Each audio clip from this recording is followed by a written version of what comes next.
बताए हुए मार्ग पर चलना चाहते हैं, आध्यात्मिकता पाना चाहते हैं, तो वो उनको नकारते हैं कि मतलब आप मतलब ये कुछ चक्कर न पड़े, मैं ये नहीं जानता। वो जब देखते हैं कि अभी हमको छोड़ के नहीं जाएगा, तब उनको वो सब चीज़ बता देते हैं। तो ऐसा कहीं कहीं उदाहरण कहानियों किस्सों में, कहीं कहीं शास्त्रों ग्रंथों में कहीं कहीं उदाहरण मिला है। जैसे हम गए किसी के पास कि ये हमको जानना है, और उसके वो जानकार हैं भी, लेकिन वो नकार रहे हैं कि जाने दो, आप क्या करोगे इसके चक्कर में, जाने दो, भुलवा रहे हैं। तो एक हमको लेवल समझ में आता है कि वो हमारी मानसिक लेवल पकड़ रहे हैं क्या। एक तरफ कह रहे हैं कि शादी कर लो, एक तरफ कह रहे हैं नहीं करना, एक शादी मत करना, एक तरफ कह रहे हैं कि बेटा शादी कर लो। तो ये वो घर का खर्चा सही आपके परिवार के लोग कहते हैं। फिर एक बार कहते हैं अरे सब काल हैं, सब काल में ढकेल के ले जाएंगे, काले हैं काले में ले जाएंगे, दयाल के रास्ता ही दिखाएंगे नहीं, ये वो।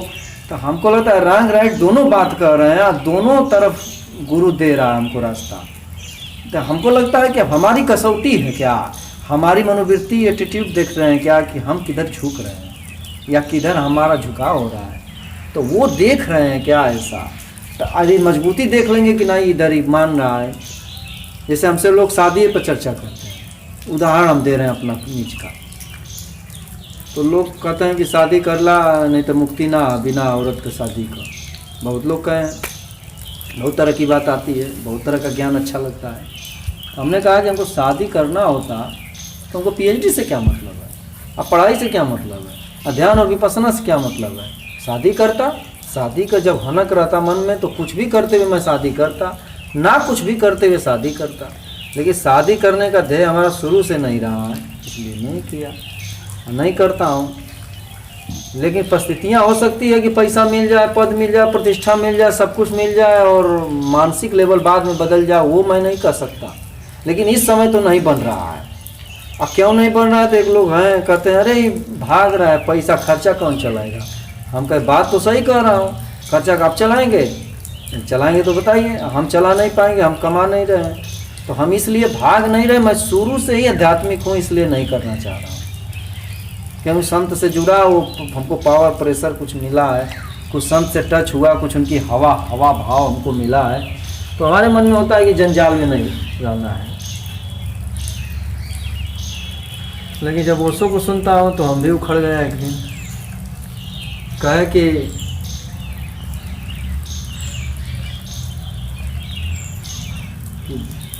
यदि स्त्री आपके तप को भंग कर देती हो, आपके ध्यान को भंग कर देती हो, तो आपका ध्यान नहीं होना है, तप ही नहीं है जो स्त्री भंग कर देती हो। और आप दुर्बल हैं, स्त्री सबल हो गई, मतलब ध्यान से मजबूत और तप से मजबूत वो स्त्री हो गई जो आपको ध्यान और तप को भंग कर देती हो। आप ध्यान में सही हैं और तप में सही हैं और निर्मल हैं, अंदर से पवित्र हैं और कोई पक्षपात नहीं है, तो क्या कोई भी आए सबको हम समादर करेंगे, लेकिन उसके साथ भोग नहीं करेंगे, वो भोग नहीं करेंगे, उसका वासना का शिकार नहीं बनाएंगे।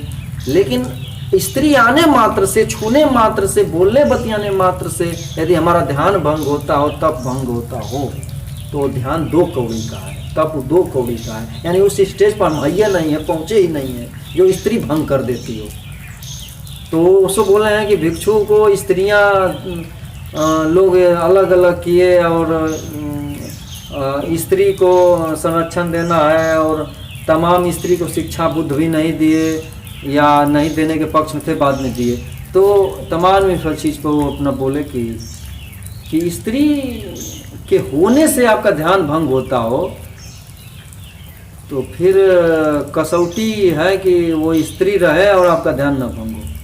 जैसे पेड़ है, आनी पानी खूब आया तो पेड़ एकदम निखर गया, एकदम निखार उसमें आ गया, एक तरंग पेड़ के पत्ते पत्ते में चमक आ गई।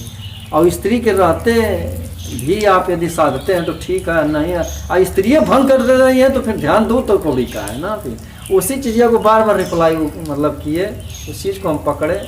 ये तो थोड़ा सा भाव आ गया कहने का। यह एक बड़ा विषय है।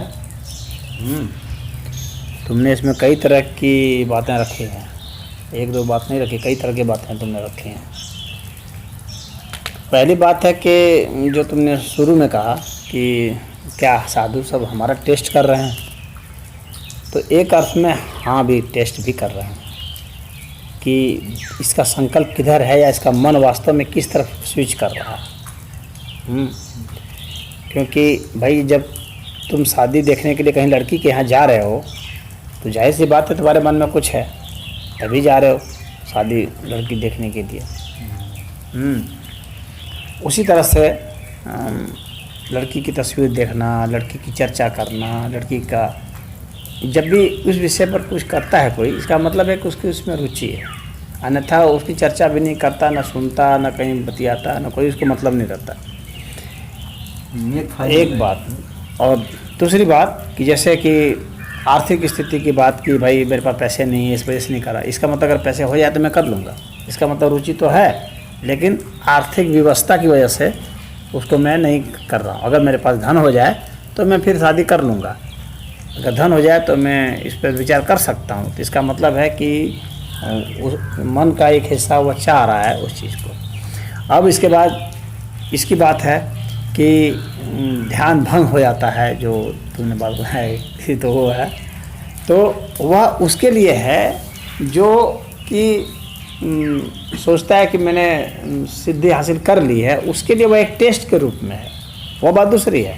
लेकिन जिन लोगों ने वो कहा कि नहीं शादी कर लो इसके बाद जो करोगे, तो उनका वह अनुभव है कि जिस चीज़ का अगर हमें अनुभव नहीं मिलेगा वो हमारा दिमाग उधर खींचेगा और कोई भी ध्यान सफल नहीं होगा। हाँ, वो ध्यान वो सदैव दो कौड़ी का ही रह जाएगा, इसलिए क्योंकि उसको स्त्री का अनुभव नहीं है और स्त्रियों का जो आकर्षण है, हाँ, उस आकर्षण से वो निकल नहीं पाएगा। उसके दिमाग का कोई ना कोई कोना कहेगा कि तुम अभी अपरिपक्व हो, आधे अधूरे हो, तुमने उस चीज़ को भी भोगा ही नहीं है, तुमको पता ही नहीं है उसका क्या, तो उसकी उसमें रुचि रहेगी। अगर वो पुरुष है तो अगर नपुंसक है तो बात दूसरी है, अगर पुरुष है तो वह उसका एक आकर्षण बिंदु वहाँ पर बनता है। तो उस वजह से ही कुछ लोगों ने उस वजह से ही कुछ लोगों ने ऐसा कहा है कि आप अगर विवाह कर लेते हैं तो उससे जो अनुभव प्राप्त होगा और फिर उससे जो विरक्ति आएगी वो कीमती होगी, और उस विरक्ति के बाद जब आप ध्यान लगाएंगे तो वह ध्यान ऐसा होगा कि जिसमें कि स्त्रियां उतने आपको प्रभावित नहीं कर पाएंगी, उधर मन जाएगा नहीं। हाँ, तो वह आपका जो ध्यान है वो ज़्यादा जल्दी सधेगा और ज़्यादा आप ऊंचाई पर जाएंगे। और एक अवस्था अपवाद वाली अवस्था एक है, अपवाद वाली अवस्था में कह रहा हूँ, जिसमें कि व्यक्ति ने स्त्री के साथ संसर्ग नहीं किया है और उसे करने में रुचि भी नहीं है और वह ध्यान लगाता है, हाँ, तो वह व्यक्ति भी ध्यानी हो जाता है, वह भी योग अवस्था को प्राप्त होता है। लेकिन वह अवस्था तो अपवाद वाली होती है। एक दूसरी बात है कि इतना इस तरह शेड्यूल इस तरह से बनाया जाता है, ये साधकों के लिए मैं कह रहा हूँ कि शेड्यूल इस तरह से बना दिया जाता है, उसकी दिनचर्या ऐसी निर्धारित कर दी जाती है जहाँ ये ध्यान योग होते हैं या अष्टांग योग होते हैं या विपश्यना वगैरह जितने भी ये सब चीज़ें हैं, या मंत्र योग है या मंत्र योग, कि उसके सुबह उठने से लेकर के रात्रि तक जो है वो सदैव जो है किसी न किसी चीज़ में लगा रहता है, उसको उसी में लगाया जाता है। योग के अलग अलग अवस्थाओं में उसको अलग अलग ध्यान में उसको लगाया जाता है, तो उसकी ऊर्जा पूरी के पूरी उसमें चलती चली जाती है और तब वो स्त्री के तरफ उसका ध्यान ही नहीं जाता है, उसका ध्यान किसी और चीज़ में लग गया है, तो फिर तो वो चला जाएगा। भले उसको मन में कहीं अगर स्त्री को भोगने का या उसके प्रति कुछ अनुभव रहे, फिर भी उसका मन उसमें लगा रहेगा तो वो उसमें चला जाएगा। हाँ, तो उसमें परिपक्वता, तो यह मामला है। बात समझ में आ गई कि नहीं? तो इस वजह से ये दोनों बातें कही जाती हैं, या तो उसको अनुभूत करके आप भोग करके उसको अच्छा से जाइए तो आपका दिमाग उधर से उचट जाएगा। हाँ, और उसमें बोधपूर्वक, और उसका भी एक अलग विज्ञान है तंत्र योग का, उसके हिसाब से होगा तब, नहीं तो ऐसे ऐसे सामान्य गृहस्थी से होने से, सामान्य लोग तो सब लोग हाँ, हो रहा सामान्य है। गृहस्थी से उससे कुछ नहीं होगा। अपने से किए दूसरे की तरफ ताक रहे हैं। हाँ नहीं, उससे कुछ नहीं होने वाला। दूसरे की तरफ ताक तो रहे हैं। सामान्य रूप से जो होगा ना, तो उस तरह से नहीं, उसका विशेष उसका तंत्र का विज्ञान अलग है, उसके हिसाब से ही जब होगा तब होगा। या फिर उसी तरह से मंत्र का है, या ध्यान योग का है, या कई तरह के योग का है। ओम। जैसे एक उदाहरण